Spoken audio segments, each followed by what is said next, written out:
appreciation of autonomy and lifelong learning places a high value of outside-of-class language acquisitions. Student outside-of-class learning should fit within a larger attitudes towards autonomy for lifelong learning. Within this context, the goal of this study is to elucidate the nature of group of students' extracurricular language learning activities and how they contribute to learning outcomes in terms of language learning, personal growth throughout the process of self-directed their language studies. Relevant description in the article. Languages are not learned solely in the language classroom, but can take a place at any time and at any place. The idea and practice of autonomy and lifelong language learning plays a high value on outside-of-class language acquisition. The aim of this study is to identify the nature of a group of Turkish university students outside of class language learning experiences and their contribution to learning outcomes in terms of language learning and personal development throughout the process of self-directing their language studies. 3.1. What strikes you as noteworthy, whether or not it was effective or persuasive, and how it enhanced your understanding of the issues at hand?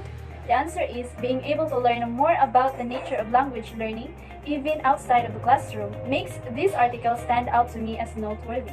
It significantly improved my understanding of the issues because I came to understand how learning could be more effective without a connection between language and learning.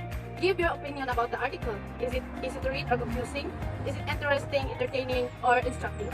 For me, it is amusing or entertaining because it can teach us more about the nature of language learning outside of the classroom and its result in terms of learning. The philosophy of autonomy and lifelong learning places a high value on outside of class language acquisition. Learners require direction on more than just what to accomplish. Students should receive training in the language acquisition techniques necessary for independent student outside of a classroom setting. Support his argument well. Yes, the author support his argument well because in which the author presents the logical explanation of the argument, evidence in which the author presents statistic, fact, and studies to prove this point, appeal in which the author appeal to the reader's emotion to the elicit empathy. What's article demonstrate? Trustworthy, respectful, discipline, and creativity, patient and respectfulness, determination, dedication, and trustworthiness. What are the article's greatest weaknesses? In the article, most of the materials chosen and the activities carried out are for improving vocabulary, grammar, and receptive language skills rather than productive ones. Another result is that out-of-class language work is perceived as an extension of curricular activities directed by teachers. Who would you recommend the article to? We all know that language is one of the most vital components of culture. That is why I would recommend this article to all students, not only students but also all people, especially teachers and future teachers.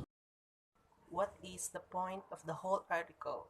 Learners, that not only what learners do in institutional settings, but also their out-of-class learning should fit into the broader orientation towards autonomy for lifelong language learning, and learning outcomes can also be enhanced through out-of-class learning in multiple ways. Thank you. So what, Caps, have you realized? What second language learners and teachers do inside classrooms, then what learners do outside the classrooms might develop appreciation of the target culture and fluency in the target language. So language learning can occur anywhere at any time and is not limited to the language classroom. So lessons that could foster an understanding of the target culture and proficiency in the target language takes place in classrooms where second language learners and teachers interact with one another. The issues and concerns that are not addressed by the article is the limited teaching resources and materials, confusing spelling, poor English vocabulary, grammar difficulty, and pronunciation. So the recommendations are, you should train the students some of the strategies required for language learning, which is independent of formal teaching context. Also, student needs guidance on not only what to do outside the class, but also how to do it. Because in that way, you will become an effective educator for the fact that you made your students independent.